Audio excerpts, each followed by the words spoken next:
Hello मेरे प्यारे बच्चों, आशा करता हूँ सभी अच्छे होंगे, हैप्पी हेल्थी और आपकी जो स्टडी है काफ़ी फैंटास्टिक, काफ़ी मज़ेदार चल रही होगी। अगर स्टूडेंट्स आप साइंस बैकग्राउंड से हो, अगर आपने फिजिक्स ले रखी है और आपको फिजिक्स समझ में नहीं आती इतनी अच्छे से, तो आपको 11th क्लास में फिजिक्स को कैसे करना है, ठीक है, कैसे हम उसको कोप अप करें, क्योंकि फिजिक्स स्टूडेंट ऐसा सब्जेक्ट है जिसको हम और सब्जेक्ट की तरह नहीं पढ़ सकते हैं। आपको भैया उसमें क्या खास होता है फिजिक्स में ऐसा कि हम उसकी तरह नहीं पढ़ सकते हैं। देखो स्टूडेंट्स, कुछ खास है, इसलिए मैं खास वीडियो आपके लिए बना रहा हूँ।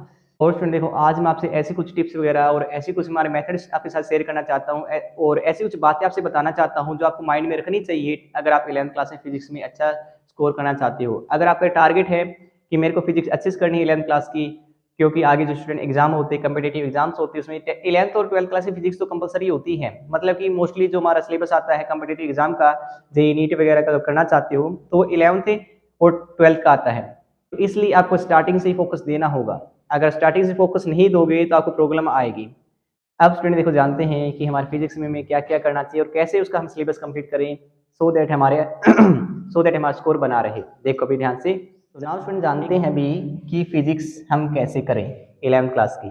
10th क्लास 11th क्लास में मूव कर रहे हैं। अब देखो, फिजिक्स स्टूडेंट एक टोटली क्या होता है, डिफरेंट सब्जेक्ट है, टोटली डिफरेंट है। आप इंग्लिश कर सकते हो आसानी से, केमिस्ट्री कर सकते हो बिल्कुल आसानी से, मैथमेटिक्स भी कर लोगे, ठीक है, फॉर्मूले वगैरह होते हैं। बट फिजिक्स उससे बिल्कुल अलग है। क्यों अलग है देखो अभी, क्योंकि फिजिक्स जो है स्टूडेंट, उसमें कम हमें हमारा जो रटना होता है, हमें जो चीजें याद करनी होती हैं वो कम होती हैं और समझने वाली चीजें ज्यादा होती है। मैं क्या कहता हूँ, हमारे पास 80% चीजें फिजिक्स में ऐसी हैं जो कैसी होती हैं, समझने वाली, मतलब थिंकिंग वाली, सोचना पड़ेगा।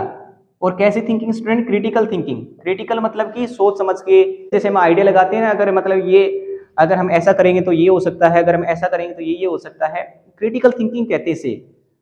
तो फिजिक्स में हमारी क्रिटिकल थिंकिंग हमें चाहिए, और सब्जेक्ट में नहीं चाहिए। उसमें सीधा क्या थ्योरी होता है, हमें पढ़ना पड़ता है, हमें समझ में आ जाता है। बट फिजिक्स में ऐसा नहीं है।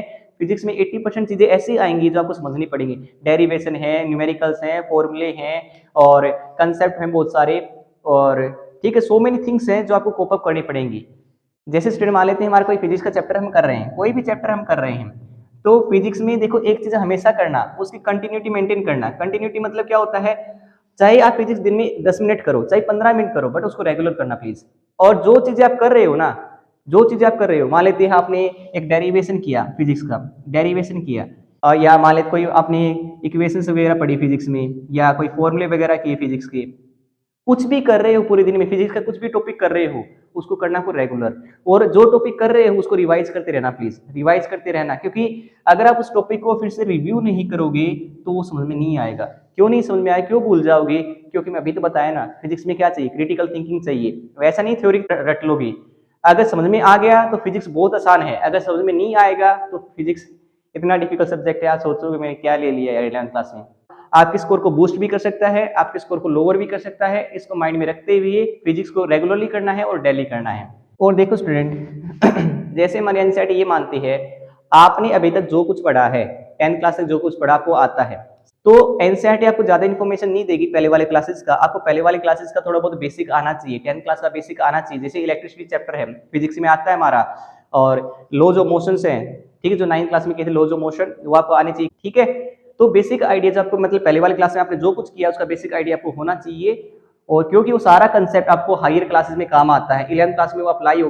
अगर आपने 10th क्लास में पढ़ाई की होगी, 9th क्लास में पढ़ाई की होगी, आप पाओगे कि जब आप कोई भी चैप्टर खोलोगे ना फिजिक्स का, तो उसमें आपको लगेगा अरे यार ये तो मेरे को आता है, मैंने पढ़ा हुआ है, ठीक है। मतलब थोड़ा बाद में अगर आपको बेसिक आता है तो आपको चीजों को समझने में बहुत आसानी होगी। तो आपको पहले क्या होना चाहिए, बेसिक आपका क्लियर होना चाहिए, बेसिक आपका क्लियर होना चाहिए पहले वाली क्लासेस का। इसलिए कहते हैं हर एक क्लास को हमें अच्छे से पढ़ना चाहिए, क्योंकि उसका बेसिक काम आता है। कर रहे हैं तो 11th क्लास का बेसिक, 11th क्लास का जो कंसेप्ट है वो 12th क्लास में काम आएंगे। तो ये सारे क्लासेस क्या होते हैं, रिलेटेड होते हैं एक दूसरे से। ऐसा नहीं फर्स्ट क्लास का सिलेबस कुछ और है, उस क्लास का कुछ और है, बिल्कुल डिफरेंट है, नहीं, ऐसा नहीं होता। सारी क्लासेस आपस में रिलेटेड होती हैं, सभी का सिलेबस आपस में कनेक्टेड होता है, ठीक है। और स्टूडेंट देखो, थोड़ा सा और मैं आपको बता देता हूँ। और स्टूडेंट देखो, अब जो मैथ है ना, अब स्टूडेंट जो मैथ्स है, वो मान लो कि फिजिक्स का एक छोटा भाई है। अगर आपको मैथ आती है तो फिजिक्स आपको आ जाएगी। मैथ के बेसिक फॉर्मूले, जैसे हमारा क्या क्या आना चाहिए आपको मैथ में आपको आना चाहिए कैलकुलस। कैलकुलस में क्या क्या आना चाहिए, डिफरेंशिएशन आना चाहिए। डिफरेंशिएशन नाम सुने हुए हैं, नहीं सुने हैं अभी तक, तो मैथ में आप करोगे। और आपको इंटीग्रेशन भी आना चाहिए, इंटीग्रेशन। ठीक है, बेसिक नॉलेज होनी चाहिए इनके बारे में, डिफरेंशिएशन, इंटीग्रेशन। आप 12th क्लास में तो आपको बिल्कुल मतलब परफेक्ट हो जाओ 12th क्लास तक तो आप, ठीक है, बट आपको जो डिफरेंशिएशन इंटीग्रेशन है वो आपको आने चाहिए। आपको भैया इनका तो हमें पता ही नहीं क्या होते हैं, हम तो बस अब 10th क्लास करके निकले हैं। स्टूडेंट आप कर लोगे धीरे धीरे, मैंने आपको बेसिक आइडिया दिया है। अगर आपको फिजिक्स को अच्छे समझना है तो इन पे थोड़ा थोड़ा फोकस देते रहो, ज्यादा नहीं, 10 मिनट 15 मिनट डेली दे दिया, ठीक है। इंटीग्रेशन क्या हो, बेसिक डेफिनेशन जान ली। देखो उसमें कई बार क्या होता है, कोई हम न्यूमेरिकल कर रहे होते हैं, उसमें इंटीग्रेशन अप्लाई होता है, डिफरेंशिएशन अप्लाई होता है, और क्योंकि हमें डिफरेंशिएशन आता नहीं होता, इंटीग्रेशन में आता नहीं है, तो वो न्यूमेरिकल हमें रटना पड़ता है। और रटेंगे तो वो चीज़ कितने दिन याद रहेगी हमें, मैक्सिमम 1 दिन 2 दिन। अगर हम उस चीज़ को हम समझ लेते हैं, कंसेप्ट को हम जान लेते हैं, कितने दिन याद रहेगी फिर लॉन्ग टर्म के लिए। कंसेप्ट आता है आपको। और स्टूडेंट आपको इसमें आना चाहिए लीनियर अलजेब्रा। लीनियर अलजेब्रा जैसे मैं कहता हूं कि जैसे 5x + 2 = 0, ये ऐसे आपने इक्वेशन पढ़ी होगी 9th क्लास में, 10th क्लास में भी। जैसे मैं कहता हूं 5y + 2x = 9, ऐसे वाली इक्वेशन स्टूडेंट आपको आनी चाहिए। ये भी हमारे मतलब साइंस के अंदर में यूज होती हैं, बहुत ज्यादा यूज होती हैं, ठीक है। तो मैथ का बहुत बड़ा कनेक्शन होता है, तो मैथ पे ही फोकस देके चलना स्टार्टिंग से। फिजिक्स और मैथ को तो बिल्कुल ये मान लो कि आपको बिल्कुल बराबर चलाना है। अगर आपको फिजिक्स अच्छे से जाननी है तो आपको मैथ भी अच्छे से आनी चाहिए, तभी आपको फिजिक्स अच्छे से आएगी।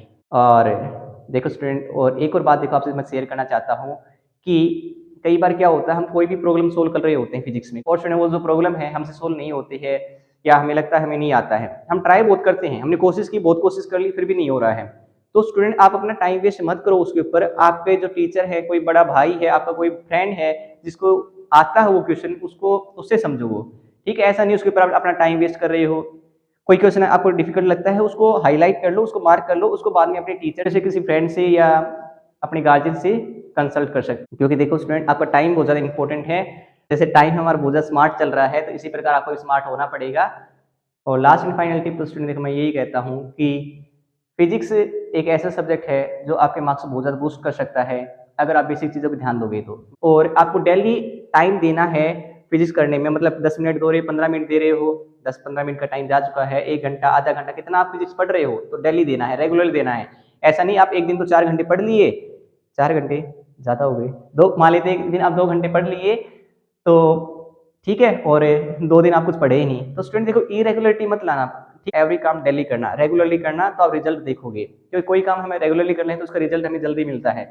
जैसे स्टूडेंट एक पौधा होता है, आपने एक दिन तो खूब पानी दे दिया बेचारे को, और 1 महीने उसको सूखा छोड़ दिया, तो बेचारा खराब हो जाएगा। इसी प्रकार स्टूडेंट आपको काम भी अपना डेली करना है, रेगुलरली करना है।